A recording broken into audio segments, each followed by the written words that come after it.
And we are joined now by environmental historian Troy Vettese and environmental engineer Drew Pendergrass, authors of Half-Earth Socialism, a plan to save the future from extinction, climate change, and pandemics. Thank you so much for both for being here today. Thanks for Thanks for having having us. us. Of course.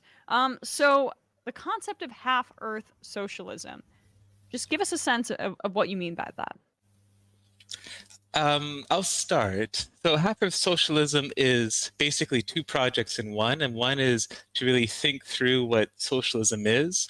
And we make an argument, because I think a lot of left-wingers can't really give you a straight answer, or maybe they will harken back to a Keynesian kind of post-war welfare state, and or maybe some kind of anarchist utopia where there's no state and people can do whatever they want, or who knows what, right? Or maybe some kind of cybernetic future of like where computers will figure everything out. So we were dissatisfied with that approach, and then we tried to think through using an engagement with economic theory, with planning theory, with ecology, and new climate sciences to think through ways to build a socialist society and then create mechanisms to have an economy without markets.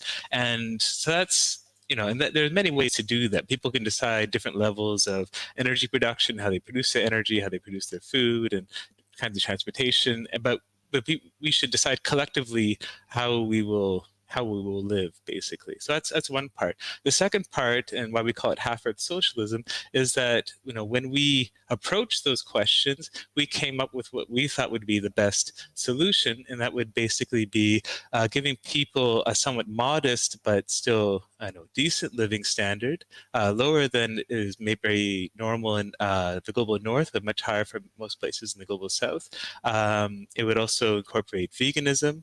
It would incorporate public transportation. It would incorporate rewilding on a massive scale. So that means increasing the amount of nature preserves from around 10 or 15% to around half of all land, and to have a transition to renewable energy. So these are the components that we see to be extremely important to solve not just the climate crisis, but also the problem of pandemics and extinction. And we argue that these different problems have to be thought together, and socialism is the best way to achieve that. Right, and so that's when you say half that Earth is protected. That's where you get half-Earth socialism, that concept, right? Where the idea is half the Earth is walled off, protected for habitats for non-humans. Is that a fair characterization? Well, I think we would say that. So there is a sort of in the conservationist movement a half-Earth sort of movement that does maybe push from that more strict distinction, strict non-human nature preserves. We point out in the book that biodiversity is often higher on indigenous lands than in nature preserves. So we don't need to follow that exact conservationist line. Half-Earth socialism would involve indigenous sovereignty, for example.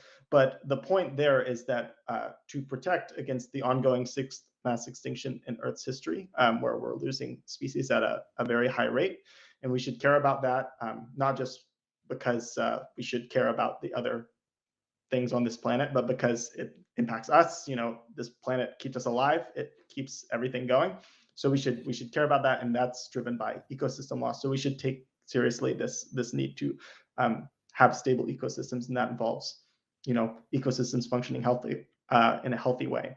And so there are many ways to achieve that. It doesn't need to be one picture, but it does need to be functioning in a healthy way. I was overly simple because I mean you critique or expand on the concept from E.O. Wilson, who at least in the beginning part of your book, whereas I guess it's a bit of a starting off point, but you kind of yes and that concept. Do you mind talking about it from its origin versus how you expanded upon it? Sure. So E.O. Wilson works with other ecologists in the 1960s, and they find a relationship between land area and biodiversity. They were actually studying islands at that point in time, so larger islands have more biodiversity. And you actually can work out a pretty mathematical relationship to figure out that how much biodiversity you would expect in a certain land area. So what they discovered a few decades later was that nature preserves as we have them now act as islands surrounded by, fields for agricultural produce, or pastures of cities, of mines, or whatever it is. But because we have taken so much of nature, these nature preserves are separate from each other in other wild areas. And therefore, if we only protect around 10 or 15% of the world, then we can expect quite severe biodiversity loss in the rest of the world, and that would be around 50%. So that's what they expect based on this relationship of land area to biodiversity. So if you want to prevent that loss, you would actually increase the amount of protected areas, and that would, to us, they propose 50%, which would preserve around 85% of species. So you still would lose 15% of species, which is not great, but it's not nearly as bad as previous mega extinctions. And there have been other conservationists who have worked on this problem, and we get into the intellectual history of this idea. So Wilson is important, but we also have these South African conservationists, led by Ian Player, and then there's also an American group called the Wildlands Network, led by Dave Foreman, and they don't have very good politics. So Wilson is, that puts it very mildly. They're very Malthusian, they're racist, colonialist, they work with Rhodesian mercenaries, they like the apartheid, government, they want to keep out, Mexican immigrants, all this really awful stuff. And then E.O. Wilson, who definitely has been criticized a lot for his views on sociobiology. He has also worked with some, race scientists we've discovered recently with some investigative journalism. So he's definitely not a perfect figure, and we're not trying to whitewash any of that. Indeed, our book tries to really criticize the environmental movement and say that conservation is really important, but we have to deal with this colonial past so we can make a broader coalition. And then the last thing I'll say is the conservation movement we have now, it maybe isn't as wicked as it was before, but they still depend on philanthropists. They depend on people like Ted Turner and other billionaires to give lots of money and buy up a lot of land. And this is not a good solution either. So we're saying socialists should care about conservation, but it needs to be a socialist conservation. Right. And so can you do you mind expanding a little bit historically on the conservation movement as a whole? And I think you laid out well where it needs updating and an embedding of socialist ideology, but beforehand, where were the emphases wrong in particular? I'll be brief, and then I'm sure Drew wants to jump in. So, we go back quite a ways in the book. We go back to the 18th century to think about different approaches to environmental thought.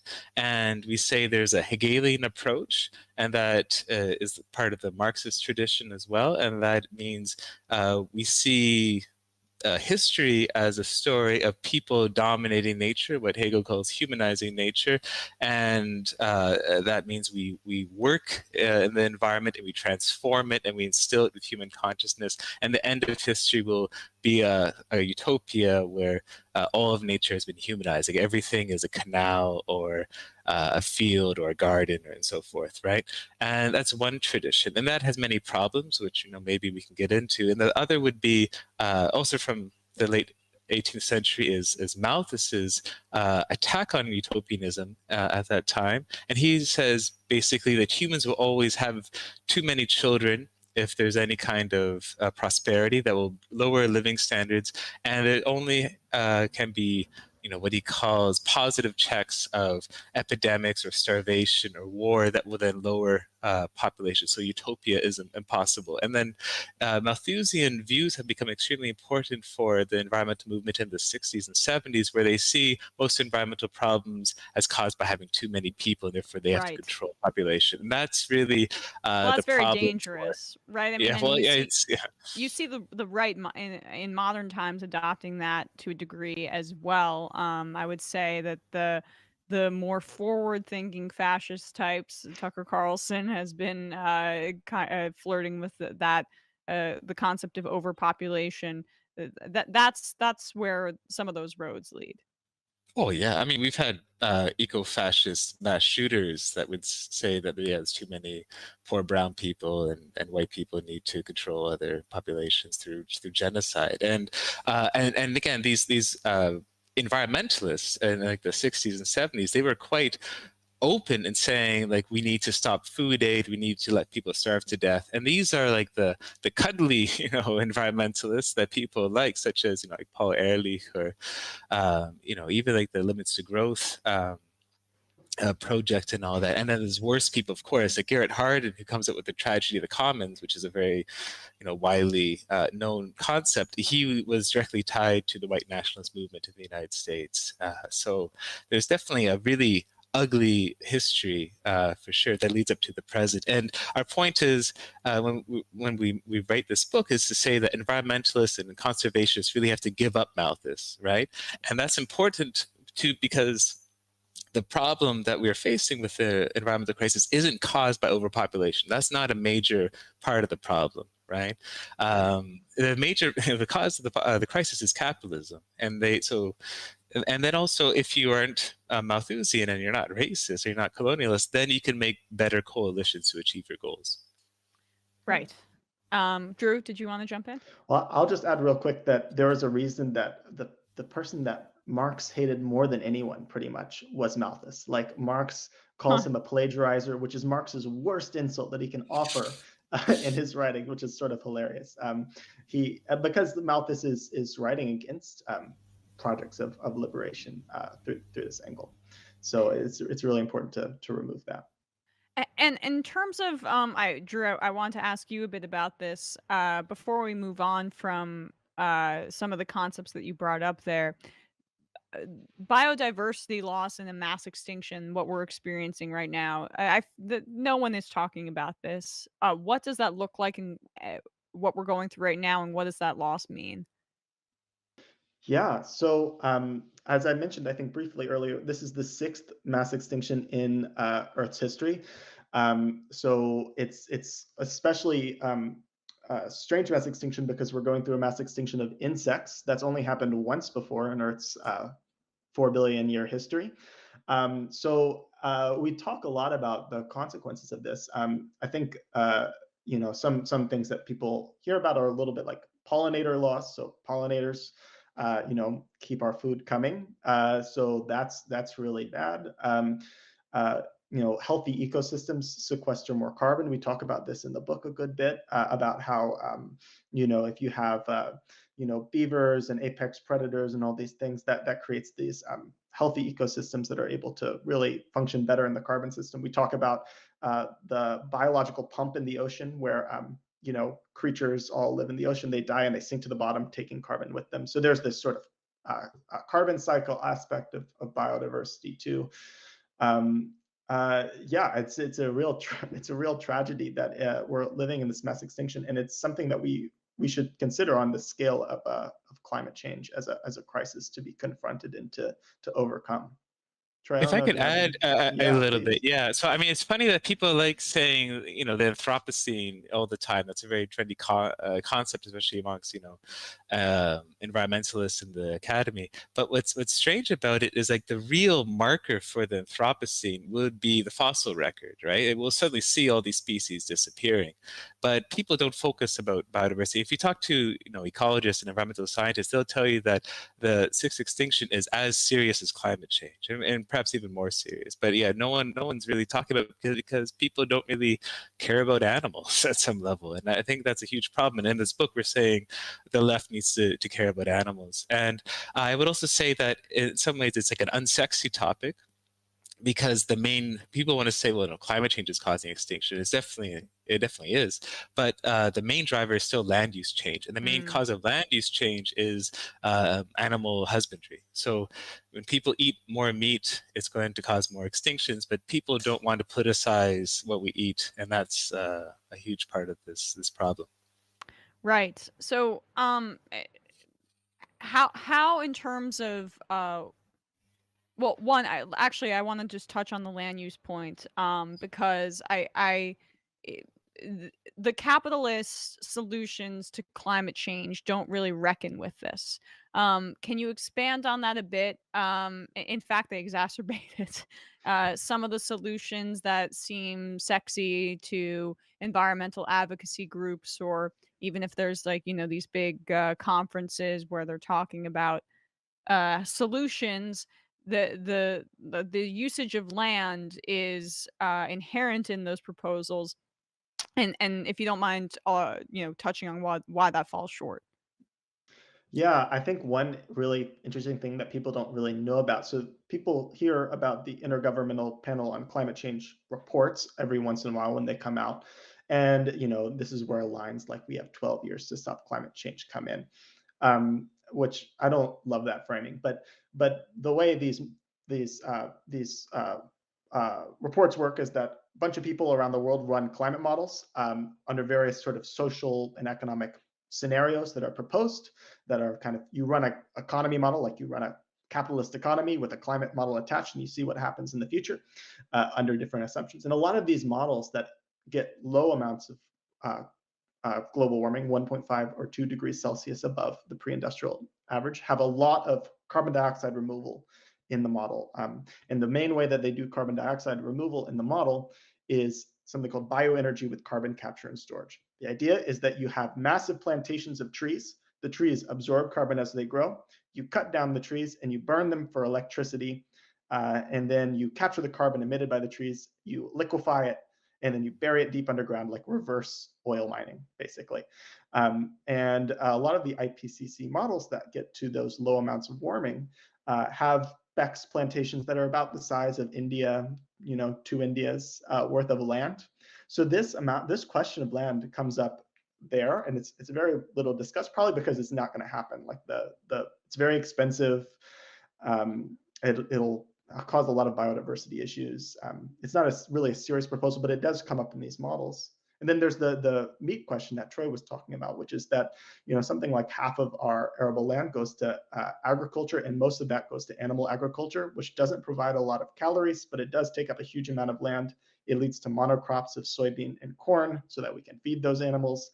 It leads to pandemics, right? Because pandemics can develop among these animals. It's a very irrational way of getting food, leaving aside ethical questions, because like animals are designed to like walk around and do things, Yeah. not to produce muscle for us to eat. So it's not rational way of producing food, and that leads to this land inefficiency. And all these things compete with things like biodiversity, but also things like land use change has led to something like a third of historical emissions, and you can presumably reverse some of that by allowing those ecosystems to return to some more healthy functioning state. So these land questions just keep emerging. Well, if I could just jump in real quick, I'd say you're asking what are the solutions that are being proposed, right? And I think BECS, wait, again, this bioenergy and carbon capture and storage, that's important for, I think, climate scientists, but really no other political group. Like no one else is really talking about it, and they like it because it makes their models work, right? As Drew say. Then you have, I think, mainstream environmentalists, people like James Hansen, who's well known for being a scientist at NASA and raising the alarm about climate change 30 years ago and so forth. And he's really into nuclear power, and especially a really untested kind of nuclear technology called fast breeders, right? And then which nuclear power doesn't work very well, and this will not happen. Well, I would love to ask you next to expand on nuclear power if you don't mind, but keep going. Sure. And then there's the neoliberal solution, which basically is have scientists, entrepreneurs come up with their own solutions, which probably will be some form of geoengineering where you have solar radiation management and block out radiation from the sun by putting sulfur aerosols up there with high-flying planes. And this is super cheap. This is being bankrolled by philanthropists like Bill Gates. There's a big center for it at Harvard University and many other places. It's supported by the Democrats and the Republicans, and neoliberal economists and think tanks have been supporting it for a long time. So that's of all these different solutions we're talking about, the idea of having large-scale conservation and veganism is not going to happen under capitalism because it's just too unprofitable. Like the idea of leaving half the world uncommodified is hard to, impossible to imagine. And the mainstream environmentalists have these really pathetic solutions, such as cap and trade, or these BECs, or nuclear. And then the most likely scenario is the most reckless one, and that's geoengineering. So that we're saying the left needs to see the whole problem, right, of the environmental crisis, understand its causes, and then give solutions because otherwise there will be radical, dangerous changes to the biosphere, and we're just going to be bystanders. Well, it's honestly it's intersectionality, I guess, and also an understanding of environmental policy within socialism more broadly. I mean, that is the concept of your book. But in terms of nuclear power, do you mind talking a bit more about that? Because I've documented my fears about nuclear power on this show quite a bit. The concept of storage under a capitalist system of that kind of waste makes me very nervous given what we see in oil spills throughout the country. What is your position on some areas of leftists who are pretty bullish on nuclear power being the only way to wean us off of fossil fuels? I think that this is a really important conversation. So there's a proposal out there from people like James Hansen that Troy was mentioning, which is something like building a new nuclear reactor every week or something like this. Every 3 days. To try and really build up a lot of nuclear power. And the idea here is that nuclear is a way to, if you discount carbon emitted from uranium mining and refining and concrete and all that stuff, is a way to decarbonize the energy system, and it does have less carbon emissions. And you can run the nuclear power station 24/7. It's based on a stock, so you mine it and use that energy rather than you gather a flow of energy from the sun or the wind, which is Right. intermittent.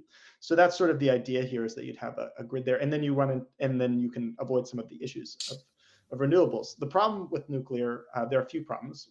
One is that it helps you decarbonize the electricity sector, but a lot of the challenge of the future is electrification. So I think there's this sort of, like, if we just build a bunch of nuclear reactors, climate change will be solved.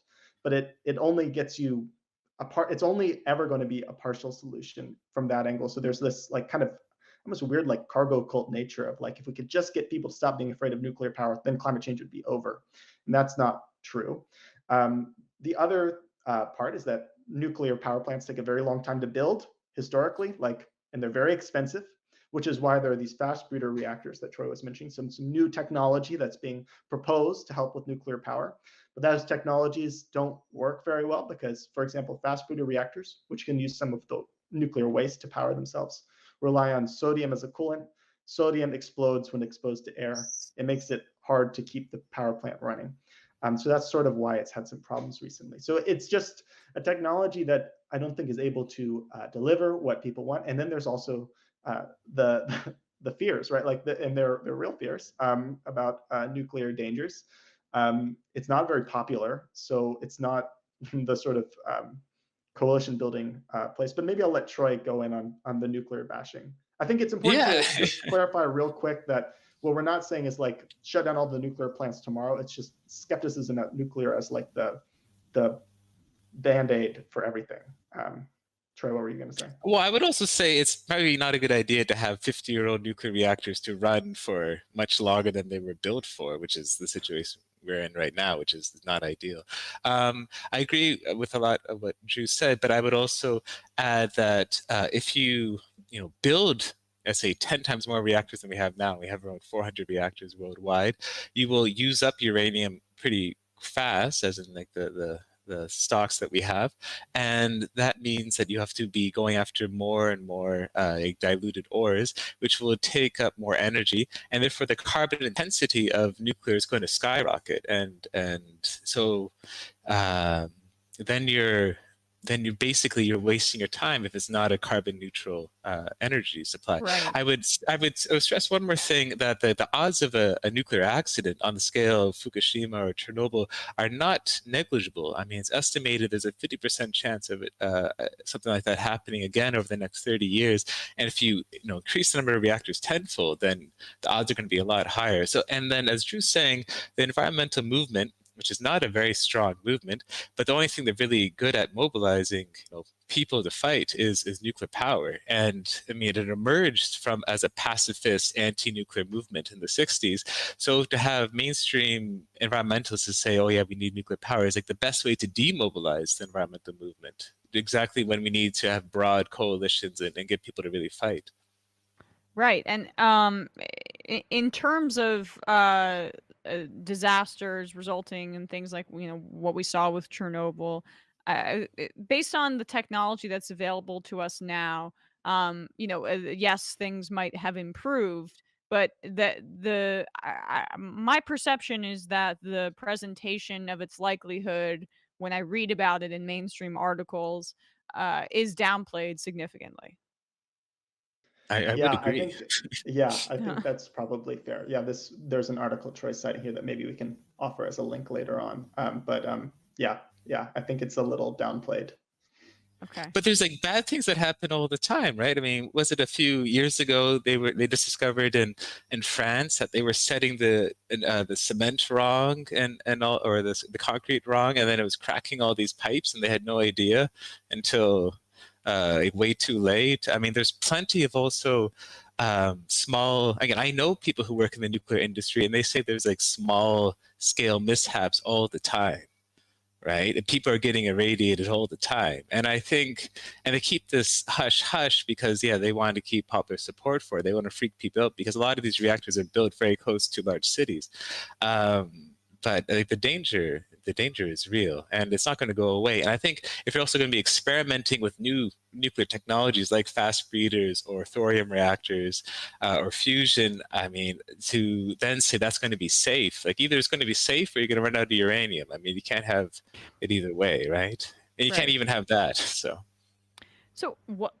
in terms of the vision that you all have laid out, what are some practical ways that you think that everyday folks could contribute to this becoming more of a reality? Right. So in the book, we kind of hinted at some of the things that we think would be a part of the solution to the environmental crisis. But the other angle of the book is that we want to start a debate where we all are imagining together full solutions to the environmental crisis. So we say this at the beginning of the book, that like we don't, you may disagree with us on various aspects, but we would encourage you to educate yourself, learn about these issues, buy our book, obviously, and then these things. That's the first thing you should do. Yeah, exactly. Think about how these things fit together, and then kind of imagine a future. So we think that this opening up imagining is really important. It's why we produced a video game that comes with the book, where you can play a planner for the future, and you can try whatever technologies or social policies you want, things that we agree with, things that we disagree with. We try and simulate them based on the scientific literature. There's even a real climate model in the game that takes your decisions, calculates emissions, calculates the climate effects, and so you can see that. And that'll be out in a couple of weeks at our website. So that imaginative aspect of like kind of opening the future up, we think is really important. We think that joining movements is really, really important, because participating in movements for change is a way to kind of transform yourself from, this individual subject that's created by neoliberalism, where we think of ourselves only, and become a part of a larger project, a larger change. And the more people that participate in those sorts of movements, the more people we can bring in, the more of a powerful base that we can build that actually can drive the changes we need. And then there are some personal things you can do, like we think that you should give up meat if you can. But obviously, anything that an individual does is not going to be is a drop in the bucket. So it's building these movements, it's opening up your imagination, learning, talking to each other, banding together. Yeah, I mean, what we're saying like, you know, neoliberalism sucks. The future's going to suck, right? We know that. Yes. It's going to be inequality, you know, climate disaster, more pandemics, you know, more neoliberalism, or neoliberalism mixed with fascism, right? So I mean, it's going to be, and the idea is that the left, be, you know, if you're a liberal, if you're a environmentalist, if you're a socialist, it's really think clearly about what kind of society do you want to live in, right? What is necessary to create a society that can provide a good life for everyone, and it can overcome the environmental crisis. Because I think we're past the time when people can just like hand wave and say, oh, you know, like, you know, workers of the world unite, or a better future is what we need, and another world is possible. We need concrete plans, right? And I think, you know, working, you know, first of all, educating yourself about the state of the economy and the environment is important, but also thinking through what we need. Like, think through land use problems, think through, you know, food problems. Like, learn a bit of math, learn a bit of science. You know, Drew did an amazing thing for the book where he actually made a linear program where you can figure out what kind of future you imagine is possible or not. You can say, how much energy use do we have? Are we eating meat? How much land are we preserving? What's the extinction rate? How much carbon are we emitting? What's the temperature going to be like? You can figure all that stuff out, and then see whether it's possible or not. Because again, like, the land problem is a huge problem, and there's not enough land for everything, or there's also not enough space for all the carbon we have to emit in the atmosphere to do whatever we want. We have to be serious about the solutions that we're willing to fight for. And I think, you know, we're trying to push other leftists to think seriously about power and the society they want. But anyone can do that. Anyone can become a planner. Anyone can become a theorist, I think. Well, absolutely. Thank you so much for your time today, Troy Vettese. Sorry about that. Environmental historian and environmental engineer Drew Pendergrass, authors of Half-Earth Socialism: A Plan to Save the Future from Extinction, Climate Change, and Pandemics. Thank you both so much for your time today. I really appreciate it. Thanks for having us. Yeah.